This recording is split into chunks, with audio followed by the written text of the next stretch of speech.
आप सभी को नमस्कार, आप सभी को प्रणाम। पिछले वीडियो के बाद कुछ स्नेही स्वजनों ने, कुछ मित्रों ने पूछा कि ये प्रभु राम पर कार्यक्रम क्यों? तो अ, अपना पक्ष मैं रखना चाहता हूँ। जवाब देने की मेरी आदत नहीं है, आप जानते हैं कि मैंने जवाब कभी नहीं दिया, और अगर जवाब किसी को देना भी चाहिए तो अपने काम कार्य से होना चाहिए। तो आज मैं अपना पक्ष रख रहा हूँ। विगत 15 वर्षों से मैं छात्रों और युवाओं से बातें कर रहा हूँ। कभी वो मेरे कार्यक्रमों में आए, कभी मैं उनके कॉलेजेस में गया, सेमिनार्स में गया, वर्कशॉप में गया, और अलग अलग विषयों पर मैं उनसे बात करता रहा। इस दौरान मैंने एक चीज़ स्पष्ट महसूस की कि प्रेरणा के लिए अखिल ब्रह्मांड में अगर कोई सबसे बेहतर चरित्र है तो वो प्रभु राम का चरित्र है। प्रभु राम का ही चरित्र ऐसा है जिससे वर्तमान के साथ साथ भविष्य की चुनौतियों से भी निपटा जा सकता है। इनके सापेक्ष कोई ऐसा चरित्र मुझे दिखता नहीं है जो वर्तमान जीवन की चुनौतियों, छात्र जीवन की चुनौतियों, युवाओं की चुनौतियों, चाहे वो उनके प्रतियोगी जीवन की चुनौतियां हों या उनके व्यक्तिगत संघर्षों, सामाजिक संघर्षों, हर तरीके की चुनौतियां, उसे हम किसी ढांचे में नहीं बांध सकते। उसका अगर निराकरण है तो सिर्फ और सिर्फ मानस में है, और अगर कोई संबल हो सकता है तो प्रभु राम का चरित्र हो सकता है। और एक कहावत भी है, मैंने सुना है,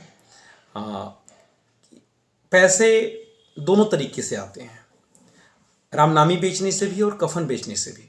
फ़र्क सिर्फ इतना है कि जब आप कफन बेचते हैं तो आपको किसी की मृत्यु की प्रार्थना करनी पड़ती है, क्योंकि किसी की मृत्यु होगी तो आपका कफन बिकेगा। तो बेहतर है कि रामनामी बेची जाए।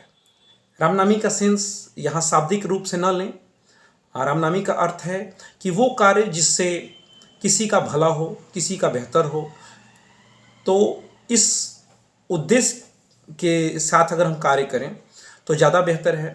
तो मैं अपने सभी प्रशंसकों से, सभी युवाओं से, सभी छात्रों से, जो भी मुझे सुनते हैं, जो भी मेरे प्रशंसक हैं, जिनको भी लगता है कि मैं कुछ बेहतर उनके लिए बात करता हूँ, उन सबसे निवेदन है कि अपना कार्य चुनते समय इस चीज़ का जरूर ध्यान रखें कि उनसे, उस कार्य से कितने लोगों का भला हो रहा है, क्योंकि यह चुनने का हक सिर्फ आपको है, और यह फैसला आपको लेना होता है कि आप के कार्य से कितने लोगों की भलाई हो रही है, कितने लोगों का के जीवन में बेहतरी आ रही है।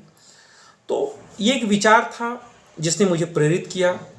इसके पहले आप भी जानते हैं कि पिछले 15 सालों से मैंने तमाम पाश्चात्य जो है लोगों के उदाहरण दिए, जैसे बाकी मोटिवेशनल स्पीकर्स और बाकी वक्ता जिससे एग्जाम्पल्स का प्रयोग करते हैं, जैसे उदाहरणों का प्रयोग करते हैं, क्योंकि कुछ प्रेरक कहानियाँ सुनानी होती हैं।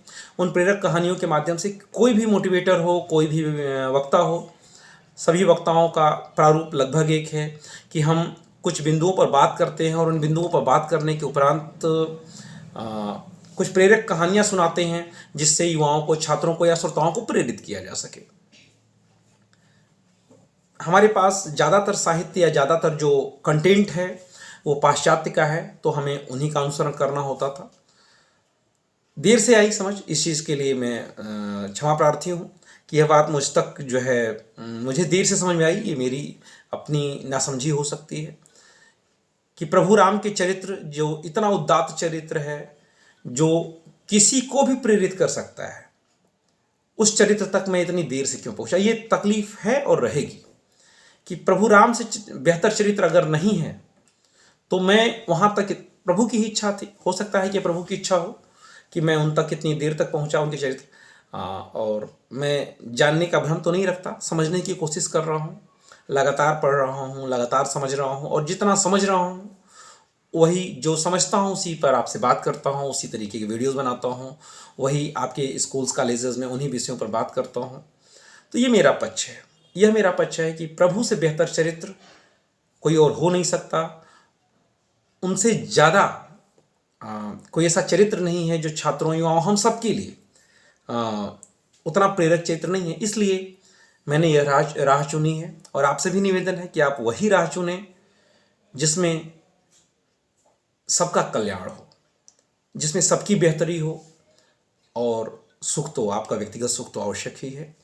तो इसी के साथ अपने पक्ष को मैं विराम देता हूँ, अपनी वाणी को विराम देता हूँ। आशा है आप स्वस्थ और सुखी होंगे। जय श्री राम।